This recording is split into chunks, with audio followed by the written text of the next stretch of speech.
سمداء أرواح آله وأصحابه وجميع المسلمين والمسلمات والمؤمنين والمؤمنات الأحياء منهم والأموات،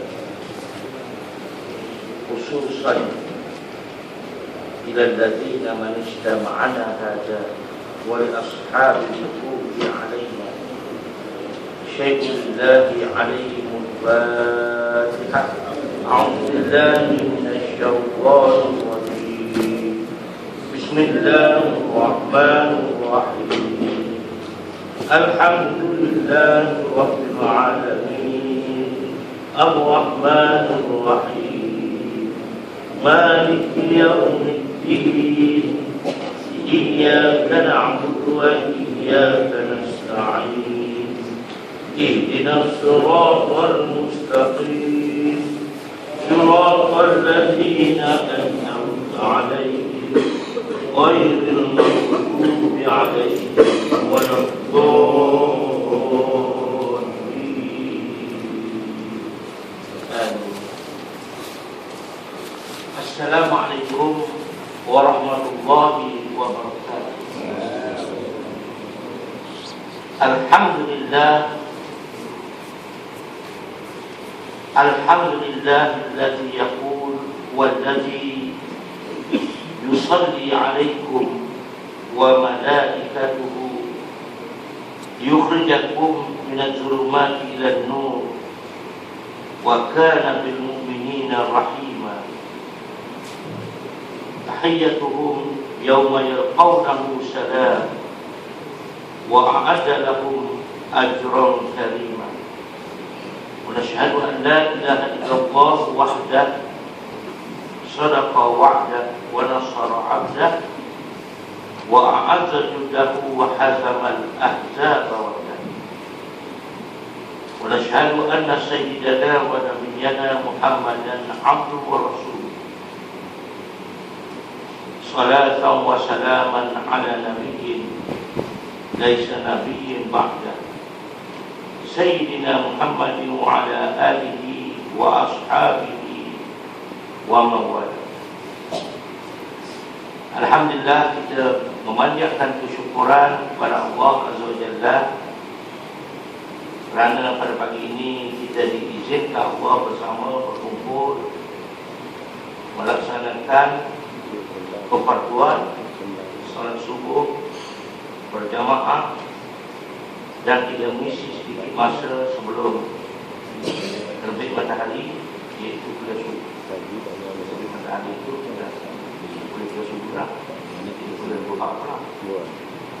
Jadi insya-Allah pada pagi ini 1 hari bulan Rabiul Akhir 1434 Hijrah, kita akan menyambung pengajian daripada kitab Lubabun Nuqul di Asbabun Nuzul oleh Al-Imam Jalaluddin As-Suyuti rahimahullah.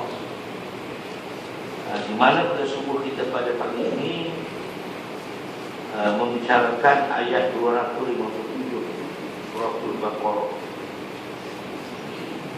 A'udzu billahi minasyaitonir rajim.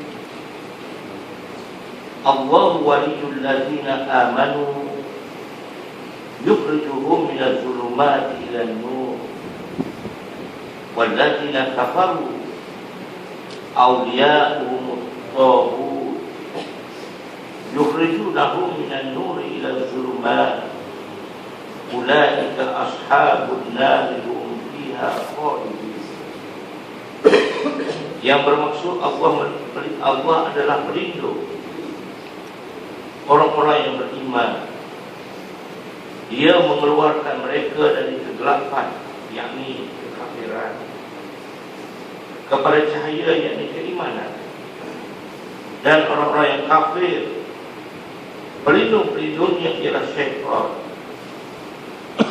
yang mengeluarkan mereka dari cahaya, yakni cahaya petunjuk, kepada kegelapan kekafiran. Mereka itu adalah penghuni neraka. Mereka itu kekal di dalamnya. Sebab turun ayat di atas menurut Ibnu Jarir daripada tabi'in Mujahid adalah ditujukan kepada golongan yang beriman pada asalnya kepada Nabi Isa bin Maryam alaihissalam. Setelah perutusan Nabi Muhammad SAW, mereka yang diberikan, yang telah beriman kepada Nabi Isa itu pula telah mengingkari, yakni mengingkari Nabi Muhammad SAW. Sebaliknya golongan yang dahulunya mengingkari Nabi Isa alaihissalam telah mendapat hidayah. Kemudian mereka beriman kepada Nabi Muhammad SAW. Allah SWT menggambarkan An-Nur, yakni cahaya petunjuknya, bersifat tunggal. Sedangkan Az-Zul, kegelapan ataupun kesesatan, dalam bentuk jamak ataupun dalam bentuk plural, bentuk ramai, yaitu Az-Zulumat. Ini disebabkan jalan yang benar itu satu sahaja. Sebenarnya jalan-jalan yang menuju kejahatan itu banyak. Sebagaimana firman Allah SWT, wa anna hadza sirati mustaqiman fattabi'uhu wa la tattabi'us subula fatafarraqa bikum an sabili zalikum wasaqakum bihi la'allakum tattaqun. Maksudnya dah bahawa yang kami perintahkan ini adalah jalanku. Jadi satu jalan, kata tunggal, sirati, jalanku, jadi jalan Allah yang lurus, mustaqiman, maknanya yang teguh. Maka ikutilah ia, dan janganlah kamu mengikuti jalan-jalan, yakni as-subula, jamak daripada perkataan as-sabil, yakni banyak jalan. Kerana jalan-jalan itu mencerai-beraikan kamu dari jalan Allah, an-sabil. Yang demikian itu diperintahkan Allah agar kamu bertakwa. Surah Al-An'am ayat yang ke-150. Jadi keseluruhan perbahasan para ahli ulama mengenai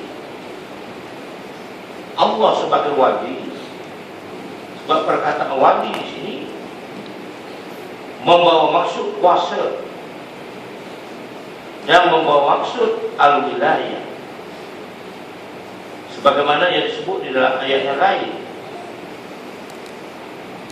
yaitu Allah SWT ini wali. Innama waliyukumullah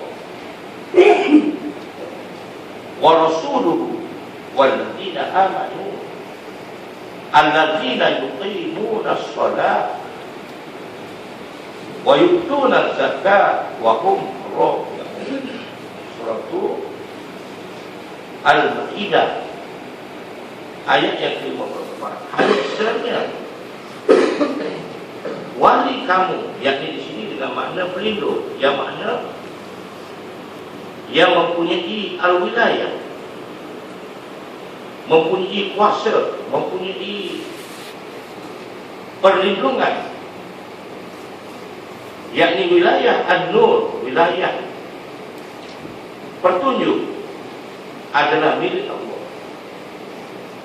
Kerana Islam yang diperjuangkan, Islam yang dibawa oleh para nabi, para rasul alaihi wassalatu wassalam adalah merupakan cahaya, merupakan peraturan, merupakan sistem hidup yang telah diturunkan oleh Allah, at-tanzil, reveal daripada Allah Subhanahu wa taala, itu yang diturunkan daripada langit, daripada alam ghaib kepada alam syahadat.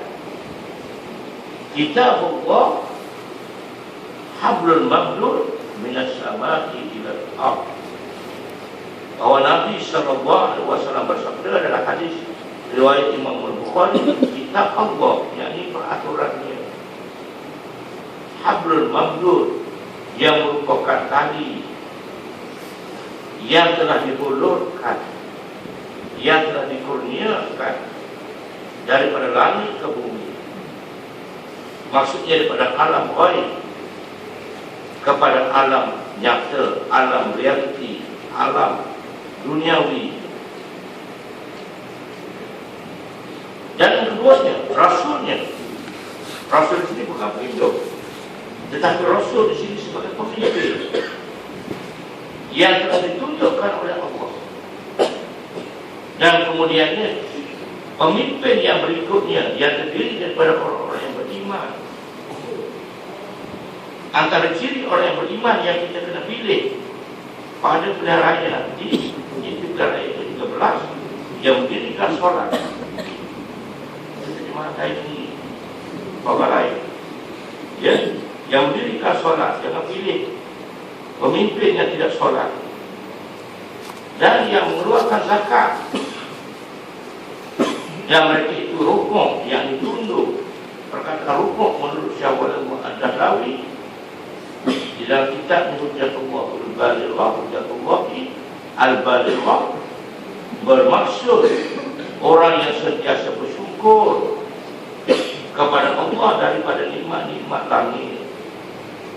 Kalau sujud itu nikmat-nikmat bumi, nikmat-nikmat langit. Apakah ada nikmat langit? Nikmat keimanan yang disebut oleh Imam Asyuti dalam kitabnya yang tersebut, biasa kita baca di surah-surah Al-Jawhar Al-Mawquf wa Munafihat Al-Qulub. Bermaksud nikmat-nikmat yang dihulurkan. Al-nikmatu al-imdadi, al-nikmatul imdadi, nikmat yang dihulurkan, selected, yang dipilih oleh Allah. Allah telah memilih orang yang akan dikurniakan nikmat ini. Tidak semua orang mendapat nikmat iman, nikmat Islam, nikmat hidayah. Tidak semua orang. Sebagaimana kata Imam Nawawi di dalam Syarah Muslim, tidak semua orang yang beragama Islam itu beriman. Kedua, kalau yang bukan Islam itu jelaslah kufur. Tetapi yang Islam pun tidak semua beriman. Tetapi yang beriman sudah terjadi Islam. Kerana iman itu khusus, Islam itu umum. Kata Imam Nawawi bilang, bersandarkan kepada kupasannya terhadap ayat 14 surah Al-Hujurat. Jauh lebih. Sampai surah Al-Hujurat sudah ayat 14. Allah berfirman, a'udzubillahi minasyaitonir rajim. Qalatil a'rab amanna qul lam tu'minu walakin qulu aslamna walamma yadkhulul iman fi qulubikum. Arab Badui, yakni Arab yang masuk Islam dalam keadaan tidak berilmu, dalam keadaan tidak benar-benar beriman, yang dalam keadaan masih lagi hidup dengan cara jahiliyah. Berapa banyak orang Islam hidup cara jahiliyah ini, asmaya dan sebagainya. Arab Badui ini berkata kepada Nabi SAW, kami telah pun beriman. Katakanlah kepada mereka itu, wahai Nabi Muhammad SAW, kamu belum pernah beriman. Akan tetapi kamu boleh berkata kamu telah pun Islam, kerana iman masih belum masuk ke dalam hati kamu. Sebab banyak orang Islam tapi belum beriman. Sebab kata Syekh Hawa Al-Marhum, Al-Ustaz Syekh Hawa dalam kitabnya Al-Islam, Islam itu ada 3. Pertama, Islam suri. Kedua, Islam rasmi. Ketiga, Islam hakiki. Begitu pula dengar je lah, ya. Dengar je lah pendapat masing-masing, ya. Islam surah ini surah, iaitu Islam lahir, Islam zahir, Islam kulit, luaran, ya, luaran dia nampak Islam. Kalau dia mati pun dia jatuh bumi di perkuburan Islam. Apa boleh buat? Dia orang Islam, kan? Dia tak semayang pun dia orang Islam. Dia judi pun dia orang Islam. Takkan tanah dia kat China, takkan dia nak tanah di perkuburan Kristian, dia orang Islam. Tak semayang, tak puasa, judi, minum malam, pukul isteri, ya, takkan menjawab macam-macam tak, tapi Islam. Itulah yang tak khabar tu telah kembali ke rahmatullah. Dia baik, tidak kata, nak kata apa, takkan nak kembali ke rahmatullah. Tak guna buat tak mana tak pernah tulis, ya. Itu Islam suri. Yang kedua, Islam rasmi, macam yang terkandung dalam Perlembagaan Malaysia pun, perkara 60. Lepas tu kita tengoklah Perlembagaan Malaysia perkara 60. Apa dalam Perlembagaan Malaysia itu tertulis di situ? Seorang Melayu ialah seorang yang beragama Islam. Rasmi, ya. Perkara 60 yang memang. Saya tak cakap perkara 61 sama Kerawang. Seorang Melayu mestilah seorang yang beragama Islam. Bila dia tak beragama Islam, dia bukan Melayu. Mana ada perlembagaan lain atas dunia ni? Itu dia.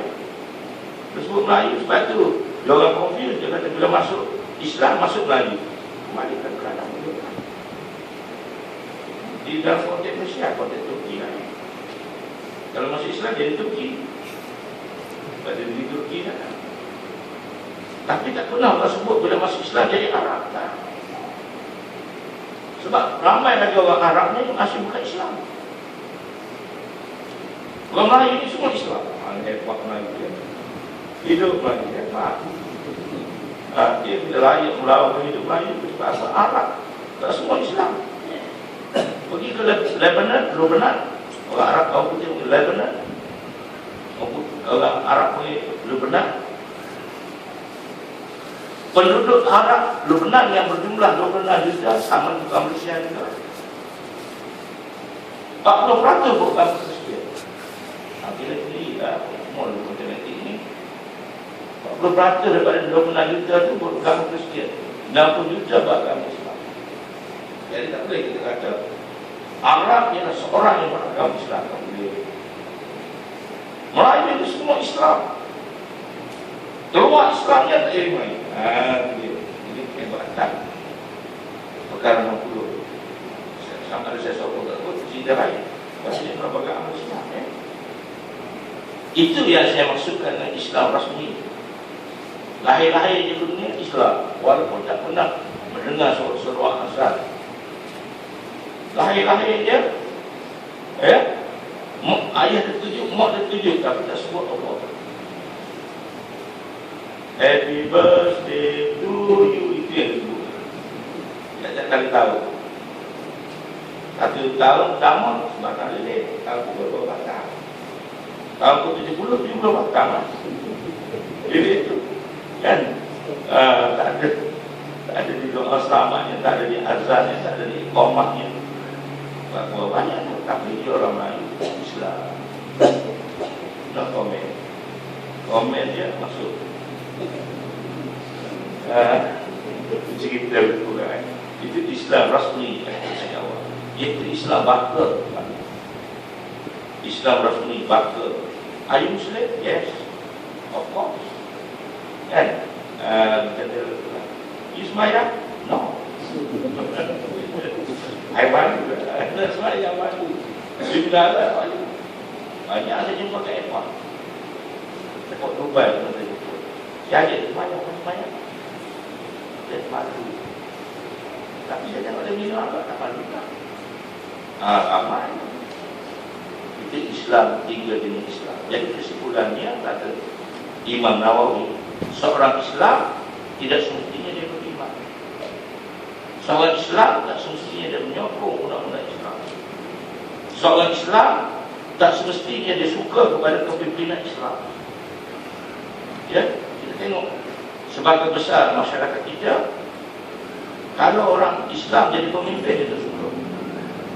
Kalau bukan Islam jadi pemimpin dia suka. Maju, kalau bukan Islam jadi pemimpin maju kita. Kalau Islam pemimpin tak maju, banyak tak boleh, itu tak boleh, itu tak boleh. Itu haram, ini haram, itu bid'ah, ini zindik, macam-macam, susah. Sebab itu kita latih pemimpin bukan Islam, senang, kita selamat. Kita boleh minum, kita boleh enjoy, kita boleh seronok. Ini semua tak boleh. Dan sebagainya. Sebab itu kesimpulan yang macam itu, orang yang mendapat hidayah, orang yang mendapat petunjuk adalah orang yang dipilih oleh Allah. Sebab itu Allah sebut dalam Al-Quran, innamal mu'minun. Dia menggunakan kalimah, ya, tauhid, kalimah al-mubalaghah yang menunjukkan kesungguhan. Hanya senya innamal mu'minun alladzina amanu billah wa rasulih summa lam yartabu wa jahadu bi amwalihim wa anfusihim fi sabilillah ulaika humus shadiqun. Dalam ayat yang berikutnya, ayat 15, hanya saja orang-orang yang benar-benar beriman ialah orang-orang yang membenarkan Allah. Mana apa beriman? Membenarkan, bukan percaya saja, membenarkan. Kalau percaya saja belum betul beriman. Tetapi lebih tinggi daripada percaya, iaitu at-tasdiq. Orang yang membenarkan Allah, orang-orang yang membenarkan Rasul, kemudian dia tidak ragu-ragu, tak ada lagi bodoh lagi, tak ada lagi confused, tak ada lagi keliru. Itu makna summa lam yartabu, tidak ada lagi ragu-ragu. Kemudian dia berjihad, kalau berjihad, kalau tak betul lagi, tak tepat lagi, tak sahih lagi, tak boleh berjihad. Berjihad itu semua sahih, semua betul.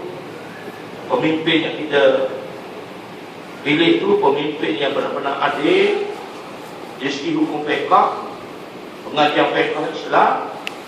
Apakah maksud adil?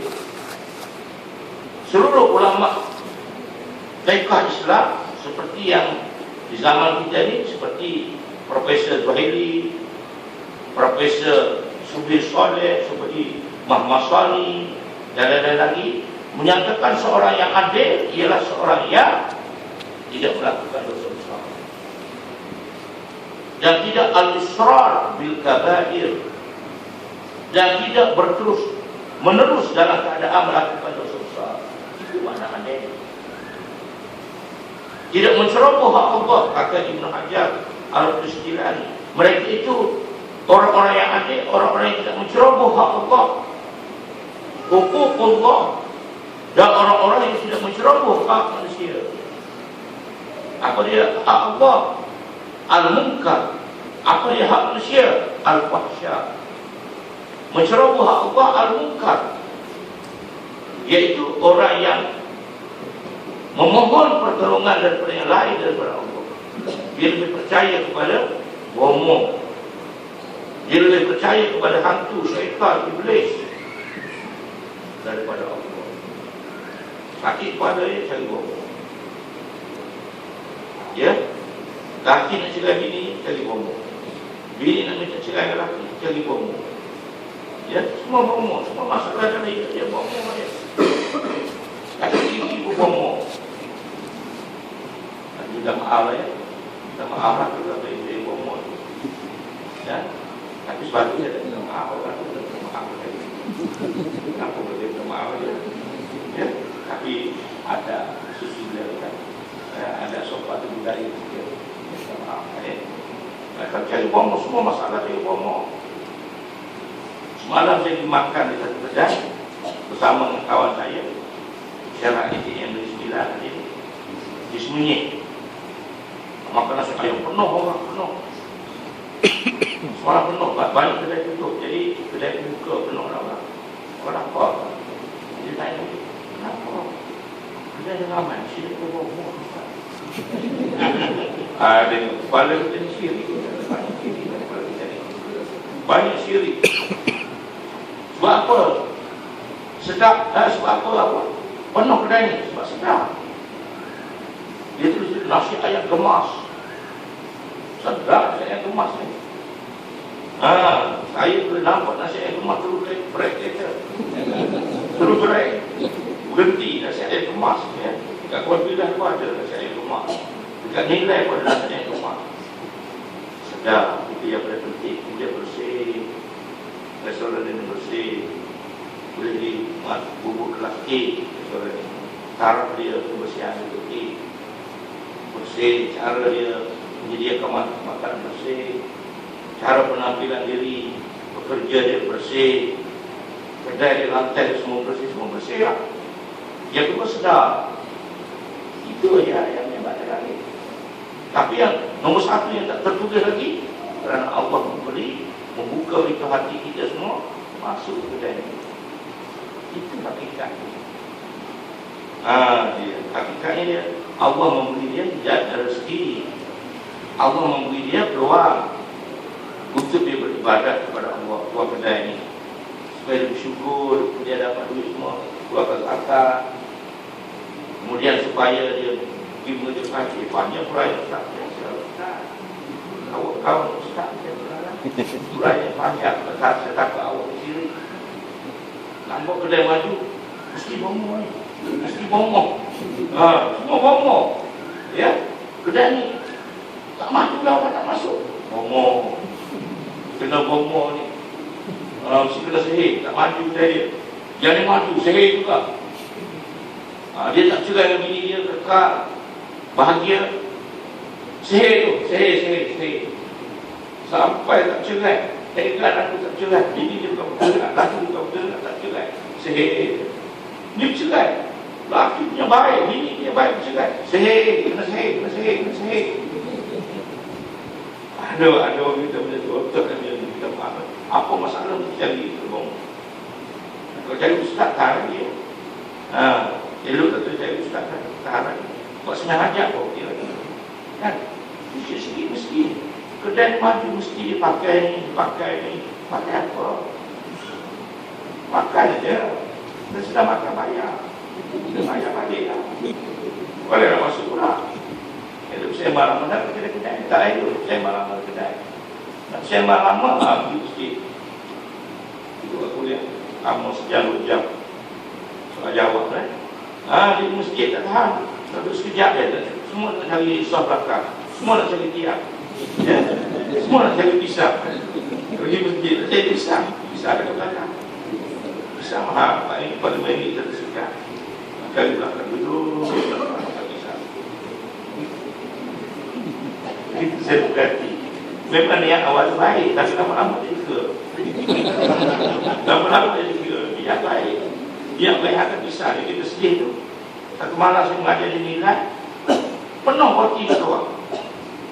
Orang tak roti keluar. Saya kata, apa yang kita roti?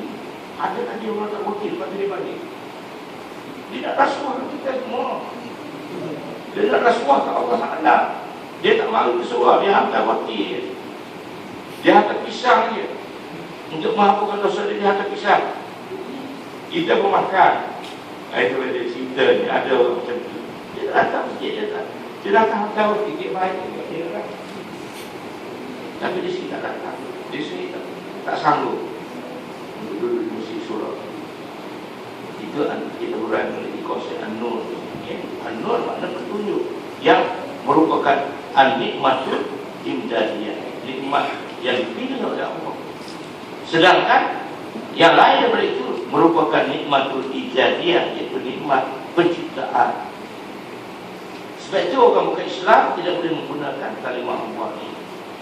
Tak boleh diterjemahkan perkataan God tu daripada kitab Bible, daripada buku mereka, kitab mereka, diterjemahkan dalam bahasa yang dipahami oleh rakyat Malaysia sebagai Allah tak betul. Sebab apa tidak boleh diterjemahkan God kepada Allah? Sebab God itu yang dipahami oleh mereka hanyalah Tuhan yang mencipta, tetapi bukan Tuhan yang mengatur alam, bukan Tuhan yang membuat peraturan hidup, peraturan yang mesti mereka patuhi dalam semua aspek kehidupan. Jadi mungkin mereka boleh menerima Tuhan dari segi uluhiyah,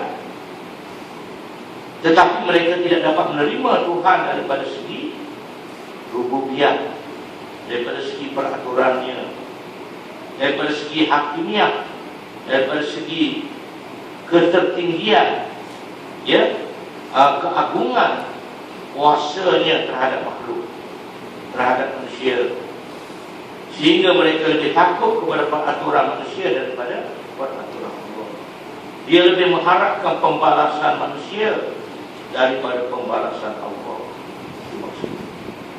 Jadi mereka tidak layak menggunakan kalimah Allah, kerana ini akan menimbulkan kekeliruan.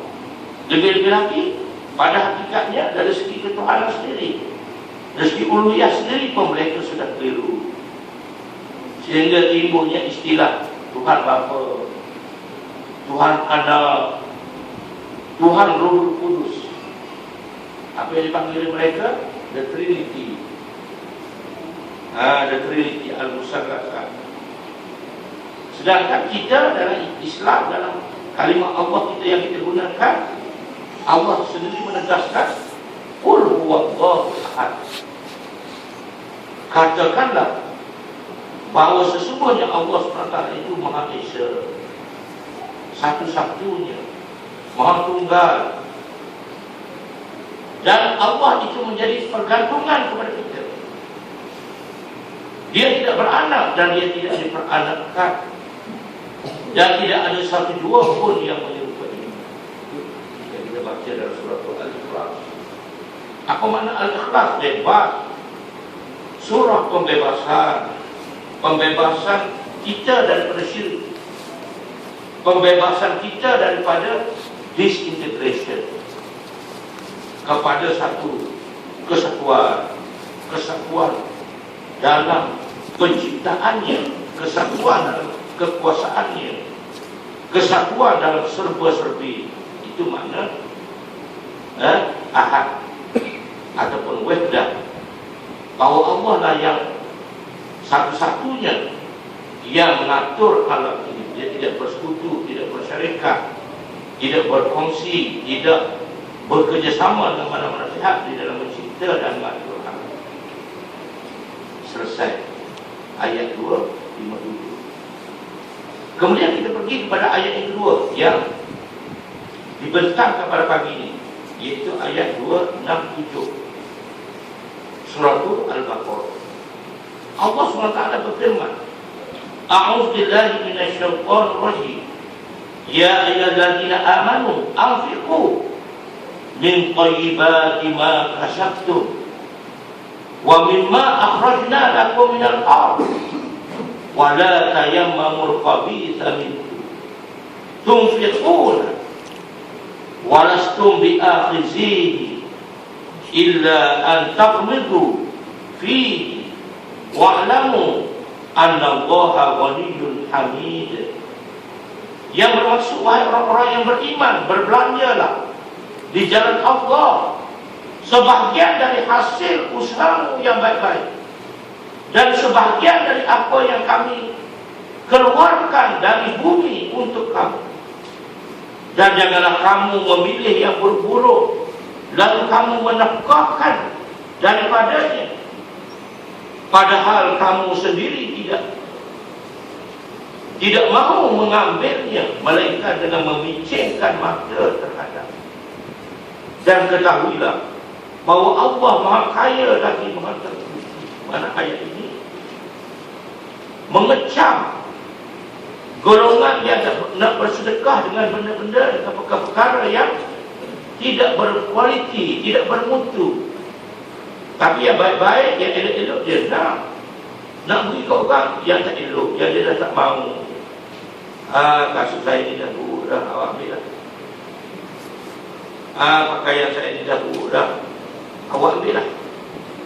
Yang ni macam mana tuan? Yang tak boleh, saya sayang. Awak tak patut ambil yang ni, ingat saya sayang, ingat saya. Dia saya pakai yang ni, awak pakai buruk je. Sesuai dengan awak orang susah.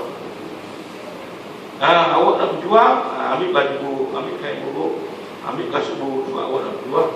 Yang ni nak hidup mewah, nak hidup senang, saya kena pakai yang ni. Saya kira ada berjuang, cerita sikit ya. Jadi Allah SWT tidak suka orang yang bersedekah dengan benda-benda yang tidak ada guna, yang kurang nilainya. Kalau nak sedekah, sedekah yang baik. Kalau nak beri ke orang, beri yang elok. Ada beberapa konsep lagi. Makna setiap sedekah itu mestilah dalam konteks kepentingan yang lebih luas, bukan dalam konteks kepentingan yang lebih sempit. Mana yang lebih luas, lebih umum, lebih menyeluruh, maka itu lebih besar ganjaran yang di sisi Allah. Sebagaimana hadis yang diriwayatkan oleh Imam Ahmad daripada Abu Ubaidah yang meriwayatkan sabda Nabi SAW yang berbunyi, "Man anfaqa nafaqatan fadilatan fi sabilillah fasab'u mi'atin wa man anfaqa ala nafsihi wa ahlihi aw 'ada maridan aw maza azza wal hasanatu bi asri amsalha wa sawmu junnatun ma lam yukhriha wa man ibtadahu Allah azza wa jalla bi bala'in fi jasadihi wa huwa lahu itqatu."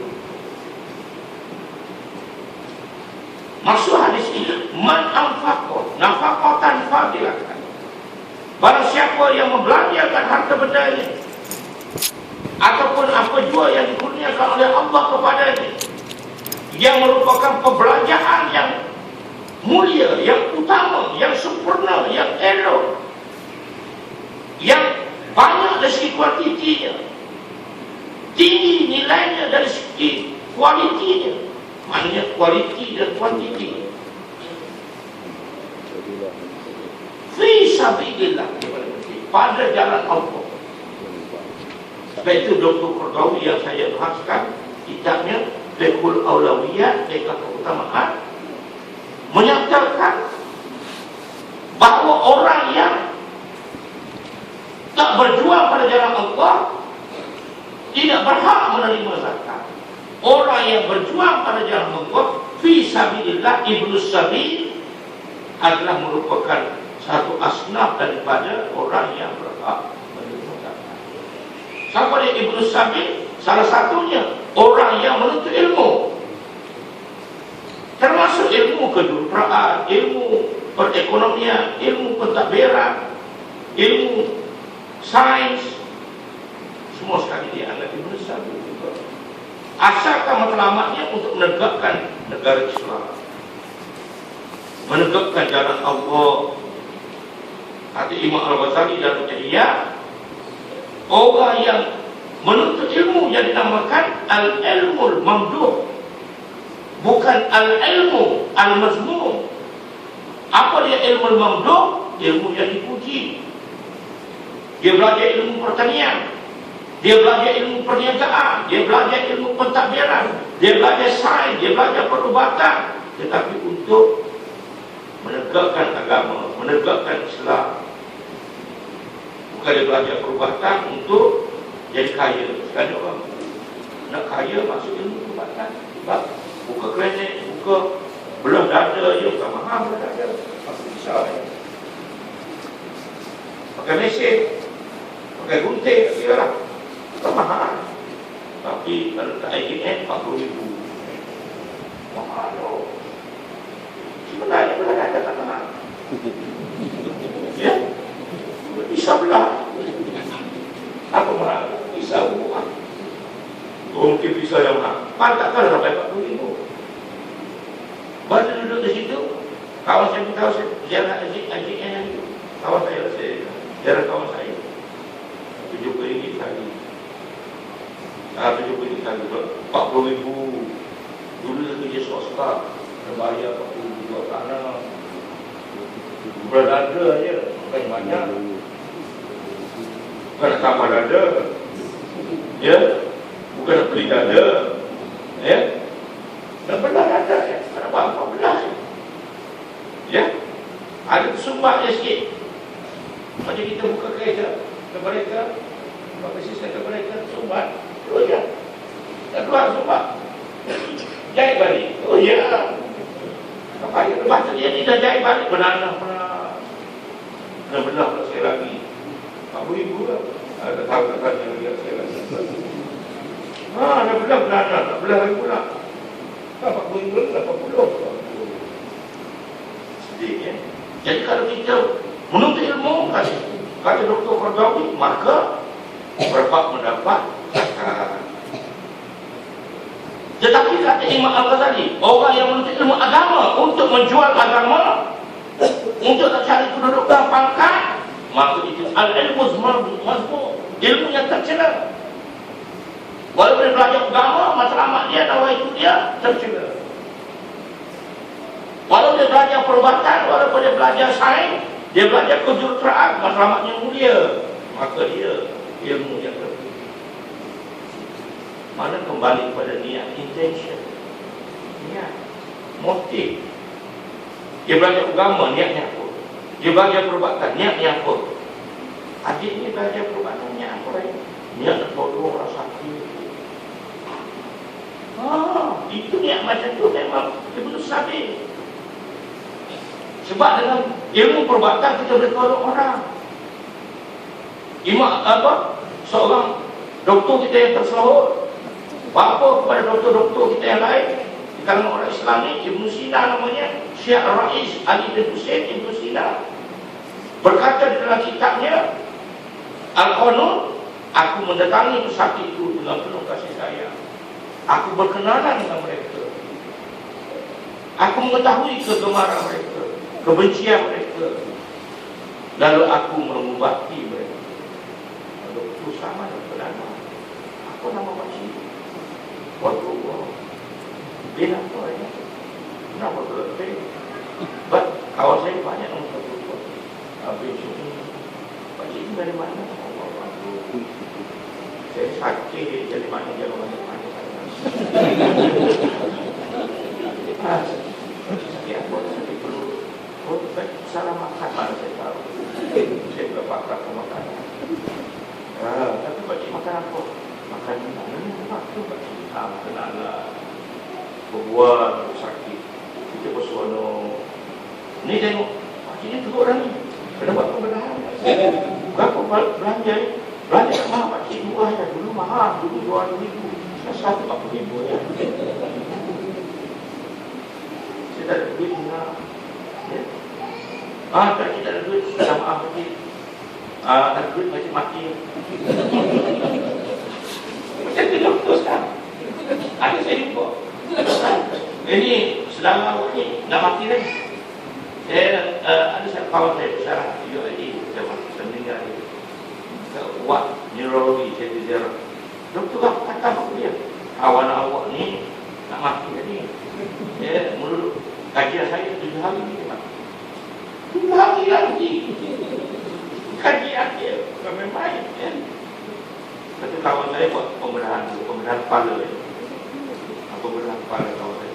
Ustaz Mukhtar dari Kementerian Faham. Seorang ustaz yang paling saya kagum dalam sejarah itu saya. Dengan warak dan takwanya, berat kepala. Dia kata awal-awal terjala mati. Tak boleh salah pun doktor kita orang lain. Salah. Itu rahsia. Itu melanggar etika. Saya kata doktor melanggar etika. Pernah saya pergi buat scan mata, bukan scan, laser. Buat laser mata saya seperti ini. Ke hospital Serdang. Doktor ni profesor mata. Sampai dia laser ke mata saya tu, dia batuk. Berdetuk-detuk dia batuk. Kemudian dia berbual dengan jururawat dia. Dia profesor. Dia berbual dengan jururawat, saya sakit. Saya lain dengan dia orang. Dia orang happy, saya sakit. Saya sakit amat sangat. Dia macam nyawa sakit. Dia ketawa. bergurau-gurau dengan jurawat dia. Jurawatnya cantik, saya tak tahulah kaki dia mata saya sakit. Dia rasa sakit lah. Nampak manja lah. Betul, doktor pun manja, jurawat pun manja. Saya menangis. Dua kali bermanja-manja, saya menangis. Saya pun dengan doktor berhenti. Saya adalah bos perawat. Saya pesakit, saya adalah bos. Pelanggar adalah bos. Doktor dalam melanggar etika doktor. Saya buat statement tu. Penting statement tu. Sebab saya dapat laporan kepada pengarah perubatan. Kalau perlu Menteri Kesihatan saya dapat laporan. Marah saya sudah berhenti. You patut ambil MC kan? You patut ambil MC. Buat pembedahan, buat pancaran laser pemata saya. Ini dahsyat. Dulu saya buat yang kali pertama appointment saya dengan doktor lain. Pancaran dia tidak segala pancaran awal. Biliknya sama, tempatnya sama, mesinnya sama, lasernya sama. Saya fikir saya kena balik. Doktor saya dah berhenti, saya nak balik. Saya balik buat. Doktor saya tidak ada kasih saya. Doktor senior. Saya kenal dia. Dia masyarakat UPM. Masa-masa. Saya tak sebut dalam dia. Dia jaga akhlak. Tapi dia sakit. Saya tak sebut dia lah. Dia sebut nama, sebut sakit. Doktor-doktor dia tak ada kasih saya. Dia macam doktor zaman Ibn Sina. Doktor zaman dulu pun tak macam tu. Doktor patut mempunyai sifat kasih sayang pada sakit. Peguam adalah bersifat nak membela anak buahnya. Kalau anak buahnya tidak bersalah, dia kena mempertahankan. Jangan dia kata, walaupun kau salah, aku akan pertahankan kau. Ya? Aku akan pertahankan. Patutnya dia kena siap anak buahnya. Dia memang salah itu, kau mengaku salah dia. Benar, bisa. Mahkamah tak ada pajak. Mudah-mudahan Allah mengampunkan anda. Patut peguam macam itu dia tahu. Dia betul kan kau yang bunuh? Betul. Tapi saya janganlah supaya tak kenal lah. Banyak dosa tu. Ingat saya buang-buang dosa tu. Tak saya buang nak kalau nak menipu kadang-kadang dia menipu. Peguam tak ada berhenti dah. Dulu satu peguam yang mengambil kes saya. Ya, kamu cerita kes saya tu ya. Kes saya melawan, tak saya sekarang. Saya buat nak berhenti. Sebab apa? Nak selagi pakai Syed Faruqi ni kesalahan dia dulu kat UAE. Tak mau, dia tak melawan. Tak boleh. You kali ini saya akan saman awak. Saya akan bawa awak pada majlis buah. Awak akan pecat pada buah. Jangan main. Saya bayar awak banyak. 15,000 saya bayar, nak main. Boleh ibu saya Ustaz. Gua awak dah habis. Saya dah ambil awak buang, awak kena teruskan. Awak berhenti, saya saman. Awak akhirnya bisa faham dengan pihak yang lain. Ini cerita kisah buang yang durjana. Doktor yang durjana pun banyak. Ustaz durjana pun ramai. Itu durjana. Bukan sarjana. Dia tidak mempertahankan etika. Dia dah tahu saya dizalimi. Dia buka kesabar. Kena prosedur lagi. Kena ceramah di insyaAllah. Untuk habis duit. Hal yang saya ceramah itu dibayar 200. Kemudian tidak mendapat izin dari Session itu belum lagi kuasa. Undang-undang baru. Jadi mana boleh jatuh hukum kita kena lawan. Tak boleh. Ini saya kena lawan guru saya. Guru awak kerja. Guru awak suka sana, awak suka saya. Tak boleh tak susah. Saya buat lagi. Saya tak sanggup lawan juga. Biasalah jika awak dapat gaji, awak dapat duit, sama-sama saja. Bukan kita nak awak pribadi, personal. Bos saya tu kita sabar, saya sambut dia. Ikrar, dia aku janji angkat tangan. So, saya mengaku untuk tak setia kepada yang Tuhan Agung biasa dulu. Kita taat pada raja, itu rukun dara. Kan? Berdiri, ambil gambar, oh ni bagus ni kita makan. Serah ikrar, depan sekali di dewan. Bila ini yang sabar. Saya berani, saya berpencet. Saya berani. Oh, saya berpencet lah. Ekstra orang yang tidak, dia melanggar etika agama, etika kedokteran, etika ustazah, etika bonggol dan macam-macam. Ini bukan ada etika suri rumah, etika suami, etika isteri, etika anak dan sebagainya. Ditentu oleh nasib di sisi Allah. Jadi oleh itu kita nak berbelanja mestilah fisabilillah. Sebab itu Nabi kata tadi, fasal mu'minatin, maka ganjaran bagi orang yang mensedekahkan harta benda di jalan Allah adalah 700 kali ganda. Wa man anfaqa ala nafsihi, barang siapa menafkahkan belanja ke atas dirinya sendiri, ke atas keluarganya, wa ahlihi, aw ada marba, dan dia menzarahi orang sakit, aw maza'aga, ataupun dia menghindarkan gangguan di jalan, fal hasanatu bi asli amsalihah, maka ganjaran kebaikan itu 10 kali ganda.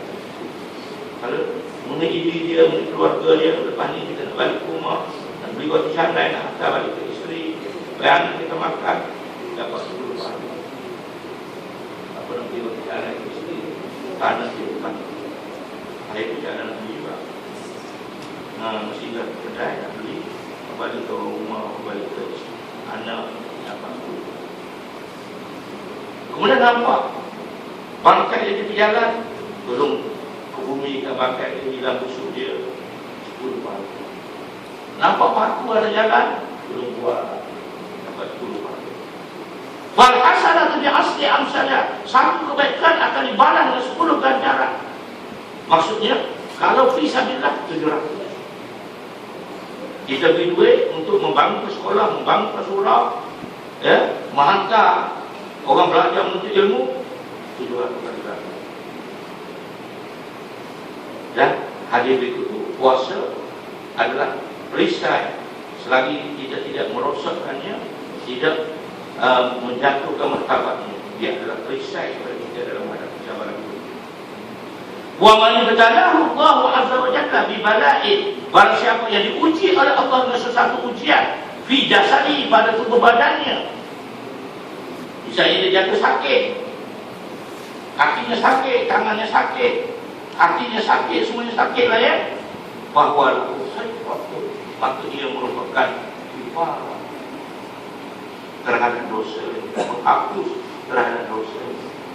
Mana sakitnya kita, kalau kita sakit jantung, sakit hati, sakit apa semua, maka kalau kita sabar dengan kesakitan itu akan dihapuskan dosa. Maka kita pergi ke muka surat sebelah tu yang akhir sekali, ya, di dalam membahas surah Al-Baqarah menurut riwayat di sini, iaitu sebab turun ayat 267 surah Al-Baqarah menurut Jalul Al-Hakim, riwayat At-Tirmidzi, Ibnu Majah, Abu Dawud, An-Nasa'i melalui sumber Jabir bin Abdullah Al-Ansari dan Al-Barra adalah mengenai sebahagian kaum Ansar yang mengeluarkan zakat kurma mereka dengan kurma yang tidak berkualiti dan busuk. Sehubungan dengan ayat ini, Imam Ahmad bin Hanbal juga, yang tadi itu Imam Ahmad juga meriwayatkan sebuah hadis daripada Abdullah bin Mas'ud radhiyallahu anhu bahawa Rasulullah SAW bersabda, Inna Allaha qassama bainakum akhlaqakum kama qassama bainakum arzaqakum, wa inna Allaha yu'ti dunya man yuhibbu wa man la yuhibbu, wa la yu'ti dina illa liman habba, faman aqtahu Allahu din, waman aqtahu Allahu dina faqad ahabbahu, walladhi nafsi biyadihi la yuslimu abdun hatta yusallima qalbuhu wa lisanuhu wa la yu'minu hatta ya'mana jarahu bawa'iqahu, qalu wa ma bawa'iku ya Nabi Allah. Qala sallallahu alaihi wasallam, ghashu wa zulmuhu. Qala ghashu wa zulmuhu wa la yaksimu 'abdun malan min haramin fayunfiqu minhu fayubaraku lahu fihi wa la yatasaddaqu bihi fayuqbalu minhu wa la yatrukuhu khalfa zahrihi illa kana zadahu illa an-nar. Inna Allaha la yamhu as-sayyi'a bis-sayyi'i walakin yamhu as-sayyi'a bil-hasani. Innal khabithu la yamhu al-khabitha. Maksudnya, sesungguhnya Allah Subhanahu wa taala membagikan kepada kamu semua akhlak sebagaimana Dia membagikan rezeki-rezeki. Mana orang yang akhlak mulia, orang yang akhlak rendah, orang yang akhlak sederhana dan sebagainya. Semua itu rezeki dari kita. Dan sesungguhnya Allah mengurniakan dunia ini kepada mereka, kepada semua orang.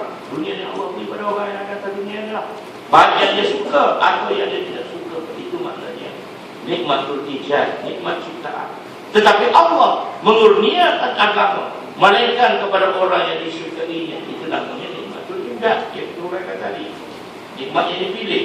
Maka sesiapa yang dianugerahi agama oleh Allah, bermakna Allah mencintainya.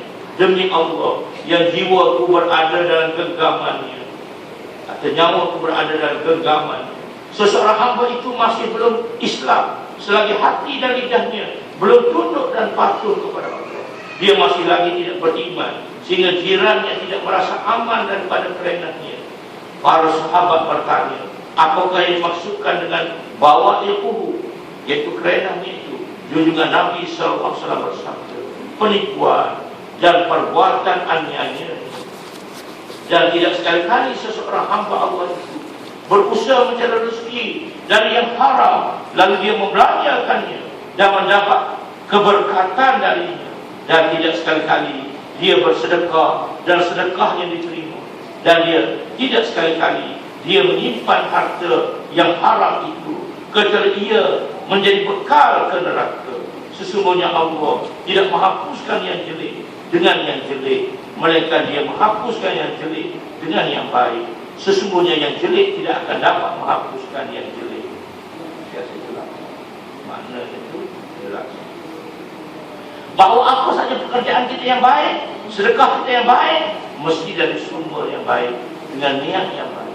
Sesungguhnya Allah hanya menerima sedekah yang ikhlas dan bernilai, sebagaimana firman-Nya, a'udzubillahi minasyaitonir rajim, lan tanalul birra hatta tunfiqu mimma tuhibbu wa ma tunfiqu min syai'in fa innallaha bihi alim. Kamu sekali-kali tidak sempat, tidak sampai kepada kebajikan yang sempurna sebelum kamu menafkahkan sebagian harta yang kamu cintai. Dan apa saja yang kamu nafkahkan, maka sesungguhnya Allah mengetahuinya. Surah Al-Imran ayat 90. Mana kita ingat, kalau kita nak buat kebajikan, mestilah yang kita sayang, yang kita rasa bernilai. Kalau kita nak menyampaikan ilmu kepada orang, ilmu yang kita sampaikan itu yang betul-betul bernilai. Macam kita jadi pensyarah, kita jadi guru, kena well prepared lah, kena bersedia lah jadi pensyarah. Sungguh mana yang jadi syarat lah, cara mana orang yang jadi syarat sungguh lah, buat preparation, sungguh buat PowerPoint.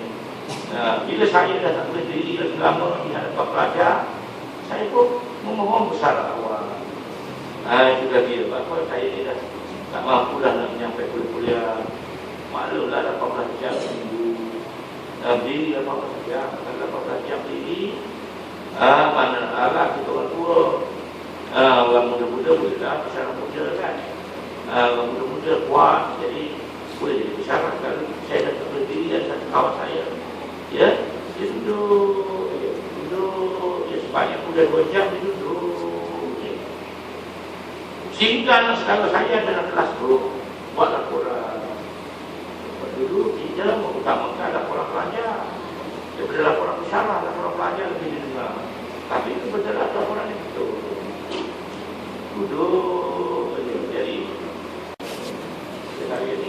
Sekarang ni orang suruh duduk. Orang dia sadar. Kalau sedia program sediakan tempat beli memang sendiri. Apa jadi? Peraturan di surau sendiri suruh duduk. Kalau orang lain duduk, datang di universiti ni kita berdiri, kita berjawab, kita bergerak, moving, jalan sana, jalan sini sedia, bahan sedia, alat mengajar, sedia lah. Walaupun pihak tertentu tidak memberi pada kita alat tu, tak cukup alat. Kita sedia juga. Kita kena suruhannya sedia kertas ni. Inilah yang saya mampu. Dia kertas. Sejak sekali kuliah datang. Kalau tak ada kertas, saya telefon minta maaf ya, nak usul. Usul tak buat kertas. Tak buat kertas, saya tak buat kertas, saya tak datang. Tak kertas. Dia buat kertas ni baru datang. Sedia. Repair. Sebab orang buat kertas. Tulis kat bawah nama tanggungjawab. Kata puas hati saya dah hubung email berikut. Email tadi, kalau sedang hubung, kalau saya rasa nama lain tak layak lah. Bila saya tak tahu macam kalau boleh buat Facebook, saya nak buat Facebook ni buat soal lain. Nelayan, orang beli ceroboh macam-macam. Ini saya.com, tak ada point. Nak faham betul masalah email. Banyak orang yang terlalu percaya dengan nama web, tak percaya sangat. Kadang-kadang dia jadi bosok. Orang yang buat web dia tak tahu lagi. Buat web ni pekalan dia dekat Amerika. Apa ni Pak? Pekalan dia, tengah kita baca Quran, keluar pekalan dia. Dalam YouTube. Kami YouTube point view. YouTube itu masalah. Jadi internet ni masalah masih kita dikuasai oleh pihak musuh. Ada di sana Quran, ada di sana Malaysia. Ini Quran ni keluar je. Elok-elok tapi jadi guru musafahah, alaqi, bertemu guru, mengaji, jumpa guru itu lebih baik daripada kita pergi mengaji dengan internet. Internet itu boleh sebagai bahan tambahan saja. Tapi yang utamanya kena jumpa guru, pergi ke pondok, pergi ke madrasah, jumpa alim ulama sebelum mereka meninggal dunia. Bila dah meninggal dunia itu tak ada bimbingan. Macam saya tu. Ulama yang hebat-hebat, yang berkat-berkat semua dah tak ada dah. Tak buat benda berkat sekarang. Tak kecil diri banyak. Apa kecil diri buat pakai seluar.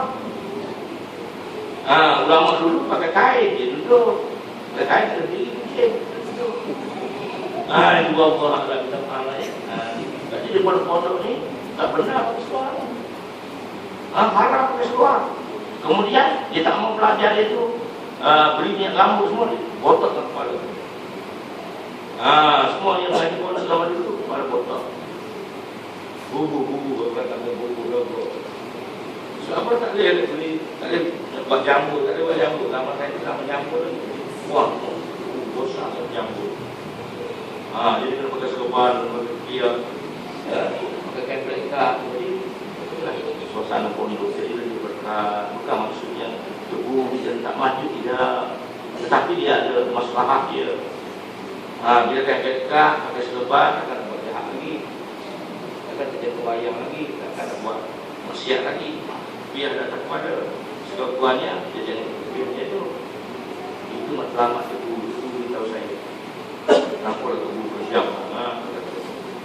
Kata kita orang setiap rambut, boleh setiap rambut, boleh jam tubuh ni. Ya.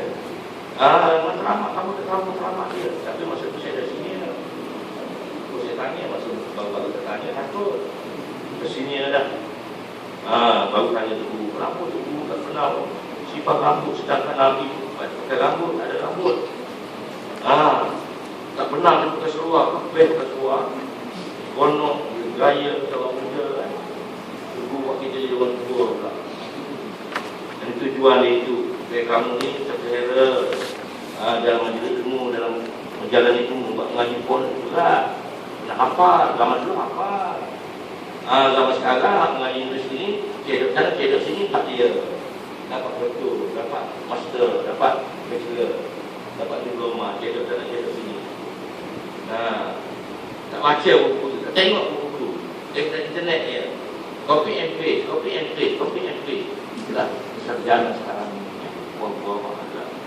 Kalau tidak hebat, dia menghayati, dia betul-betul berpegang apa yang dia ajar. Sekarang zaman kita sekarang ni, saya pun tak percaya apa yang dia kata. Tapi dia lah. Lebih freedom. Bebas, pikiran bebas. Jadi para pelajar dia, para pengikut dia, kadang-kadang pun jadi bebas, tersasar, banyak tersasar kan. Bebannya kita mengaji pondok dulu, tunggu dulu, tersasar. Kita tetap menghormati guru, tetap mengasihi.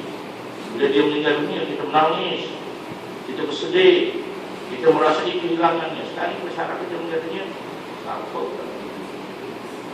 Tak ada rasa sedih. Elok dia tak ada. Dia cara lain juga. Sebab dia ni memang menyusahkan kita.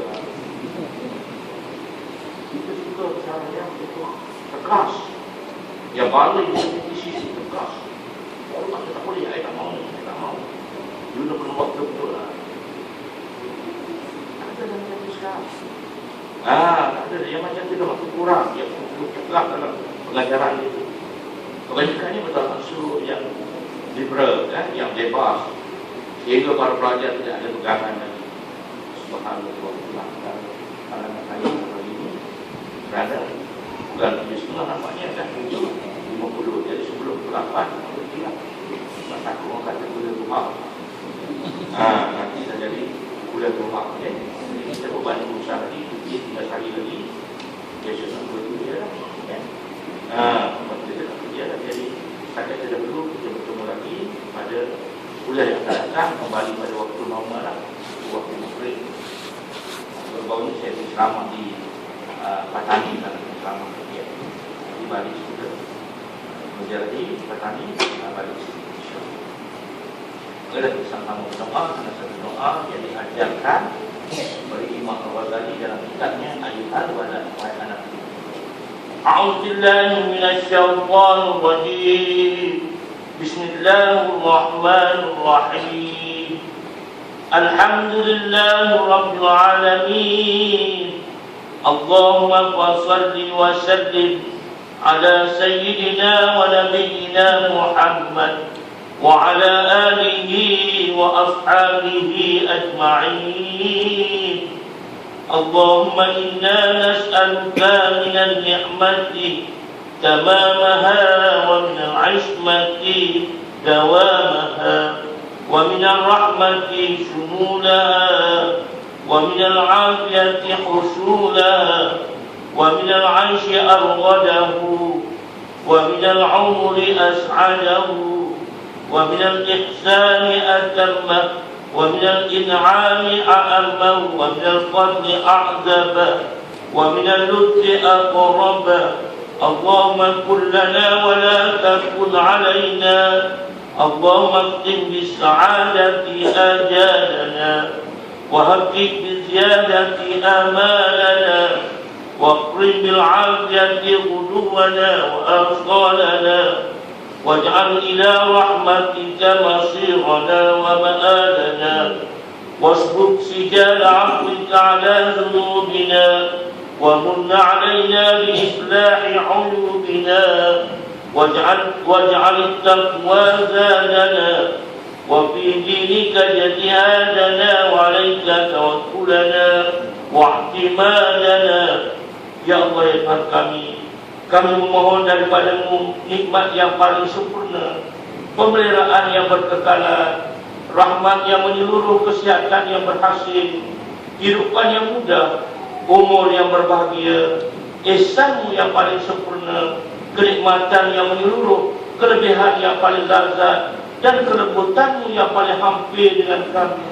Ya Allah ya Tuhan kami, jadikanlah Dikau pembela ke atas kami, dan janganlah menjadi penghukum ke atas kami. Ya Allah, tamatkanlah ajar kami dengan kebahagiaan, dan limpahkanlah kepada kami yang lebih baik daripada apa yang kami harapkan, dan iringilah kehidupan pagi dan petang kami dengan kesihatan, serta jadikanlah kesudahan hidup kami kemuncak cita-cita kami untuk memperoleh rahmat dan ridha-Mu. Ya Allah, curahkanlah kemaafan-Mu kepada kami seperti hujan yang lebat yang menyucikan dosa-dosa kami, dan kurniakanlah kepada kami nikmat-Mu yang memperbaiki segala keaiban kami, serta jadikanlah takwa itu sebagai bekalan kami, dan kurniakanlah kesungguhan kepada kami untuk memperjuangkan agama, dan jadikanlah tawakal dan pegangan kami hanya dengan Engkau ya Allah. Wa sallallahu ala sayyidina Muhammad wa ala alihi wa ashabihi ajma'in, walhamdulillahi rabbil alamin. Wassalamualaikum warahmatullahi wabarakatuh.